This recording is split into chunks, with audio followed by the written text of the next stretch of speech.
ये विमान जो आप देख रहे हैं, इसी विमान में उन्हें अमेरिका लेकर पहुंची है अमेरिकी सेना।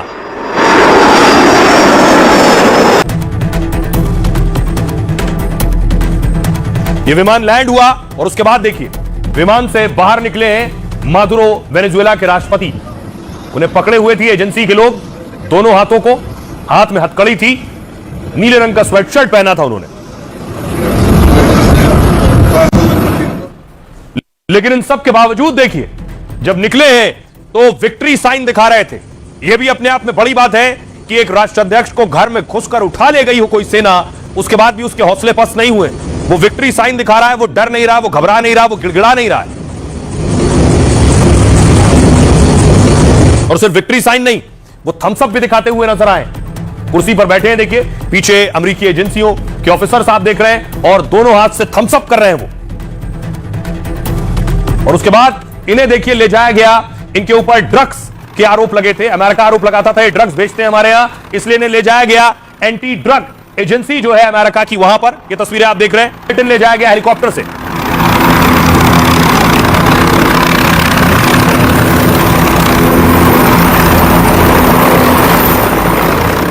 और उसके बाद वहां के हेडक्वार्टर जहां उन्हें रखा गया है, ये पूरा काफिला जो आप देख रहे हैं, राष्ट्रपति को जो किडनैप किया गया, उठाया गया, ये जब लेकर पहुंचा है। और मदुरो देखिए बोल रहे हैं, न डर न खौफ, बोल रहे हैं गुड नाइट और हैप्पी न्यू ईयर जब उन्हें अंदर ले जाएंगे। देखिए गाड़ी पीछे की गई बख्तरबंद, इसी से उन्हें निकाला जाएगा। सुनिए।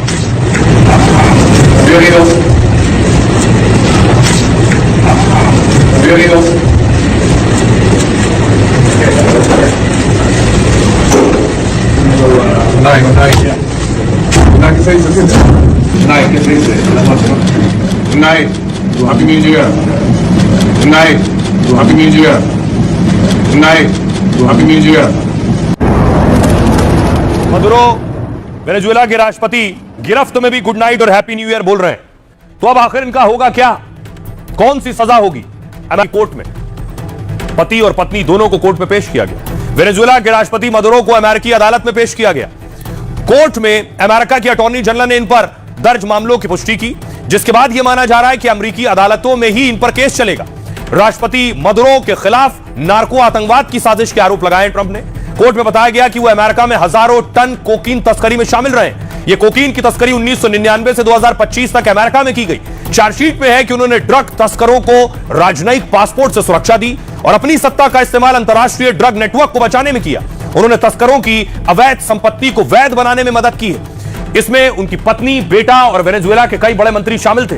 इसी वजह से मदुरो की पत्नी इस मामले में सह अभियुक्त उन्हें बनाया गया है। अगर अदालत में आरोप साबित होते हैं तो मदुरो को उम्र कैद की सजा हो सकती है, लेकिन यह किसी राष्ट्र प्रमुख को ऐसी सजा दुनिया में ऐतिहासिक मिसाल होगी। हालांकि मदुरो समर्थक देश इस मामले में अंतर्राष्ट्रीय न्यायालय जा सकते हैं, क्योंकि अंतर्राष्ट्रीय कानून के तहत किसी राष्ट्रपति को गिरफ्तारी से छूट होती है। रूस, चीन ने इसे संप्रभु देश पर हमला बताया, ऐसे में वो यूएनएससी में मुद्दा उठा सकते हैं। बताऊं, ट्रंप, दरअसल आपको याद होगा, ट्रंप पिछले दिनों खुद भी कई बार उन जगहों पर अटैक कर चुके थे, वो जो बोट्स थी जो ड्रग ले जाती थी, वेनेजुएला की बोट थी। लेकिन अब सवाल यह है कि क्या ज़ेलेंस्की को पुतिन उठा सकते हैं? जिस तरह यह कहा गया कि पुतिन को ट्रंप उठा सकते हैं, अमेरिका के सांसद कह रहे हैं कि पुतिन भी तो ज़ेलेंस्की को उठा सकते हैं, यह भी तो हो सकता है। देखिए क्या कहा जा रहा है। देखिए अमेरिका के सांसद है रोक खन्ना, भारतीय मूल के अमेरिकी सांसद ने ट्रंप को आईना दिखाया, कहा अगर पुतिन भी यूक्रेन से ज़ेलेंस्की को उठवा ले तो। रोक खन्ना ने कहा यही जिनपिंग भी ताइवान में करे तो क्या होगा? दूसरी ताकतें ऐसे कदम उठाएंगी तो अमेरिका कैसे जवाब देगा? हम बेवजह युद्ध में उलझते हैं जबकि महंगाई, नौकरी पर काम हो।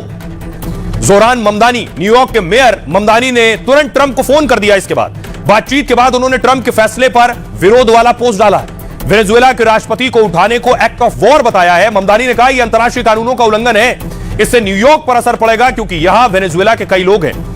माइक जॉनसन ने कहा भले विरोध हो रहा हो, लेकिन ज्यादातर रिपब्लिकन सांसद पक्ष में, यानी डोनाल्ड ट्रंप की पार्टी उनके इस फैसले के साथ खड़ी हुई है।